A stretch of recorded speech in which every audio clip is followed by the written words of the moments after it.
منا فأحيني على الإسلام ومن توفيته منا فتوفه على الإيمان মওলানা পাক আমাদের গুনাহগুলিকে মাফ করে দেন আমাদেরকে নেক আমল করার তৌফিক দান করেন আল্লাহ গুনাহ থেকে হেফাজত করেন দিনদারি ফরজগারির সাথে দুনিয়াতে থাকার মতো তৌফিক দান করেন মওলা গো যেদিন দুনিয়া থেকে রাখ দিবেন দয়া করে নসিব করিয়েন আল্লাহ কারিমের সাথে বিদায় নেওয়ার তৌফিক দান করিয়েন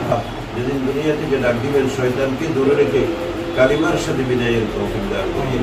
আল্লাহ আমাদের মধ্যে যারা অসুস্থ আছেন সবাইকে সুস্থতার নিয়ামত দান করেন যারা ঋণগ্রস্ত আছেন ঋণ পরিশোধের তৌফিক দান করেন মওলা পাক বিশেষ করে যে উদ্দেশ্যকে সামনে নিয়ে আপনার কিছু নেক বান্দাদেরকে নিয়ে আপনার শাহী দরবারে হাত উঠাইছি ইয়া আল্লাহ তোমার বান্দা হালাল কামাইয়ের জন্য একটা দোকানের শোরুম খুলে বসতেছেন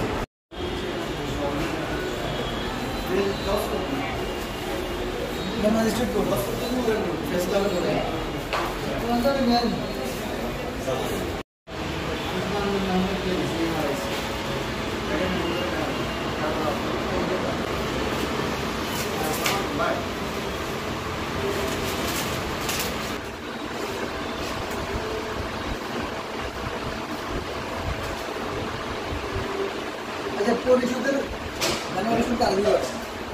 পরিষদের গানা আমি করতাম